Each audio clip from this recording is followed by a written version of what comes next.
وہ ان کی مراد پوری کرے گا. کن کی؟ آئیے آج اسی پہ غور کرتے ہیں.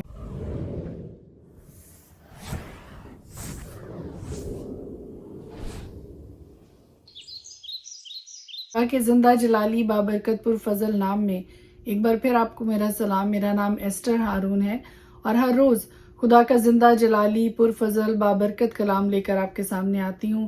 آج کل ہم پرانے عہد نامہ کی تلاوت کر رہے ہیں اور ہم زبور کی کتاب میں سے ہر روز تلاوت کرتے ہیں. تھاٹ آف دا ڈے جو آج میں آپ کے ساتھ شیئر کرنے والی ہوں وہ زبور 145 اور اس کی 18ویں آیت سے میں آپ کے لیے پڑھنے لگی ہوں. خدا کے کلام میں لکھا ہے خداوند ان سب کے قریب ہے جو اس سے دعا کرتے ہیں، یعنی ان سب کے جو سچائی سے دعا کرتے ہیں.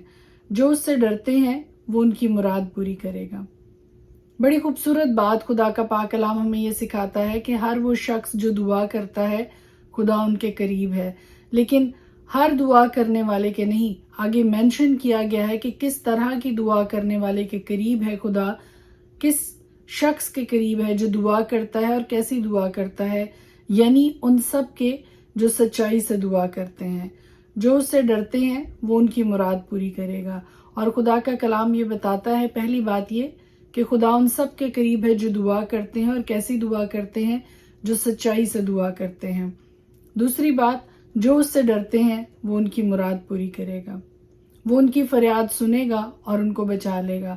اس کا مطلب یہ ہے کہ دعا کرنے والے بھی مشکل میں پڑتے ہیں، کیونکہ خدا کے کلام میں لکھا ہے کہ جو اس سے ڈرتے ہیں وہ ان کی مراد پوری کرے گا، وہ ان کی فریاد سنے گا اور ان کو بچا لے گا. اور پھر 20ویں آیت بھی بہت خوبصورت ہے. وہاں لکھا ہے کہ خداوند اپنے سب محبت رکھنے والوں کی حفاظت کرے گا لیکن سب شریروں کو ہلاک کر ڈالے گا. خوبصورت وعدہ ہمیں خدا کے پاک کلام میں نظر آتا ہے کہ ہر وہ شخص جو خدا سے ڈرتا ہے خدا ان کی حفاظت کرتا ہے. آج سیکھ میرے لیے اور آپ کے لیے یہ ہے کہ خداوند ان سب کے قریب ہے جو اس سے دعا کرتے ہیں، لیکن صرف دعا نہیں بلکہ سچائی سے دعا کرتے ہیں. اور دوسری بات، وہ ہر اس شخص کی مراد پوری کرے گا جو اس سے ڈرتا ہے. وہ ان کی فریاد سنے گا اور ان کو بچا لے گا. اور پھر لکھا ہے کہ خداوند اپنے سب محبت رکھنے والوں کی حفاظت کرے گا. خداوند کی حفاظت، خداوند کی قربت، خداوند کی محبت، خداوند کی تسلی ہم سب کے ساتھ رہے. آمین. خدا کے پاک کلام میں سے آج ہم دیکھیں گے زبور 143 اور اس میں یوں مرقوم ہے، اے خداوند میری دعا سن، میری التجا پر کان لگا، اپنی وفاداری اور صداقت میں مجھے جواب دے اور اپنے بندہ کو عدالت میں نہ لا، کیونکہ تیری نظر میں کوئی آدمی راست باز نہیں ٹھہر سکتا.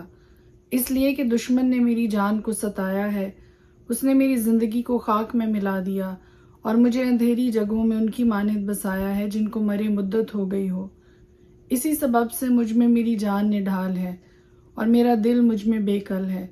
میں گزشتہ زمانوں کو یاد کرتا ہوں، میں تیرے سب کاموں پر غور کرتا ہوں اور تیری دستکاری پر دھیان کرتا ہوں. میں اپنے ہاتھ تیری طرف پھیلاتا ہوں، میری جان خشک زمین کی مانند تیری پیاسی ہے. اے خداوند جلد مجھے جواب دے، میری روح گداز ہو چلی، اپنا چہرہ مجھ سے نہ چھپا، ایسا نہ ہو کہ میں قبر میں اترنے والوں کی مانند ہو جاؤں. صبح کو مجھے اپنی شفقت کی خبر دے، کیونکہ میرا توکل تجھ پر ہے. مجھے وہ راہ بتا جس پر میں چلوں، کیونکہ میں اپنا دل تیری ہی طرف لگاتا ہوں. اے خداوند مجھے میرے دشمنوں سے رہائی بخش، کیونکہ میں پناہ کے لیے تیرے پاس بھاگ آیا ہوں. مجھے سکھا کہ تیری مرضی پر چلوں، اس لیے کہ تو میرا خدا ہے. تیری نیک روح مجھے راستی کے ملک میں لے چلے. اے خداوند اپنے نام کی خاطر مجھے زندہ کر، اپنی صداقت میں میری جان کو مصیبت سے نکال. اپنی شفقت سے میرے دشمنوں کو کاٹ ڈال اور میری جان کے سب دکھ دینے والوں کو ہلاک کر دے، کیونکہ میں تیرا بندہ ہوں. زبور 144. خداوند میری چٹان مبارک ہو جو میرے ہاتھوں کو جنگ کرنا اور میری انگلیوں کو لڑنا سکھاتا ہے. وہ مجھ پر شفقت کرنے والا اور میرا کلا ہے، میرا اونچا برج اور میرا چھڑانے والا. وہ میری سپر اور میری پناہ گاہ ہے، جو میرے لوگوں کو میرے تابع کرتا ہے. اے خداوند انسان کیا ہے کہ تو اسے یاد رکھے، اور آدم زاد کیا ہے کہ تو اس کا خیال کرے. انسان بتلان کی مانند ہے، اس کے دن ڈھلتے سایہ کی مانند ہے. اے خداوند آسمانوں کو جھکا کر اترا، پہاڑوں کو چھو تو ان سے دھواں اٹھے گا. بجلی گرا کر ان کو پراگندہ کر دے. اپنے تیر چلا کر ان کو شکست دے، اوپر سے ہاتھ بڑھا، مجھے رہائی دے اور بڑے سیلاب یعنی پردیسیوں کے ہاتھ سے چھڑا، جن کے منہ سے بطالت نکلتی رہتی ہے اور جن کا دہنا ہاتھ جھوٹ کا دہنا ہاتھ ہے۔ اے خدا، میں تیرے لیے نیا گیت گاؤں گا، دستار والی بربت پر میں تیری مدح سرائی کروں گا۔ وہی بادشاہوں کو نجات بخشتا ہے اور اپنے بندہ داؤد کو مہلک تلوار سے بچاتا ہے۔ مجھے بچا اور پردیسیوں کے ہاتھ سے چھڑا، جن کے منہ سے بطالت نکلتی رہتی ہے اور جن کا دہنا ہاتھ جھوٹ کا دہنا ہاتھ ہے۔ جب ہمارے بیٹے جوانی میں کاداور پودوں کی مانند ہوں اور ہماری بیٹیاں محل کے کونے کے لیے تراشے ہوئے پتھروں کی مانند ہوں، جب ہمارے کھتے بھرے ہوں جن سے ہر قسم کی جنس مل سکے اور ہماری بھیڑ بکریاں ہمارے کوچوں میں ہزاروں اور لاکھوں بچے دیں، جب ہمارے بیل خوب لدے ہوں، جب نہ رکھنا ہو نہ خروج اور نہ ہمارے کوچوں میں واویلا ہو، مبارک ہے وہ قوم جس کا یہ حال ہے، مبارک ہے وہ قوم جس کا خدا خداوند ہے۔ زبور 145۔ اے میرے خدا، اے بادشاہ، میں تیری تمجید کروں گا اور عبدالآباد تیرے نام کو مبارک کہوں گا۔ میں ہر روز تجھے مبارک کہوں گا اور عبدالآباد تیرے نام کی ستائش کروں گا۔ خداوند بزرگ اور بے حد ستائش کے لائق ہے، اس کی بزرگی ادراک سے باہر ہے۔ ایک پشت دوسری پشت سے تیرے کاموں کی قدرت کے کاموں کا بیان کرے گی۔ میں تیری عظمت کی جلالی شان پر اور تیرے عجائب پر غور کروں گا۔ تیری قدرت کے ہولناک کاموں کا ذکر کریں گے اور میں تیری بزرگی بیان کروں گا۔ وہ تیرے بڑے احسان کی یادگار کا بیان کریں گے اور تیری صداقت کا گیت گائیں گے۔ خداوند رحیم و کریم ہے، وہ قہر کرنے میں دھیما اور شفقت میں غنی ہے۔ خداوند سب پر مہربان ہے اور اس کی رحمت اس کی ساری مخلوق پر ہے۔ خداوند تیری ساری مخلوق تیرا شکر کرے گی اور تیرے مقدس تجھے مبارک کہیں گے۔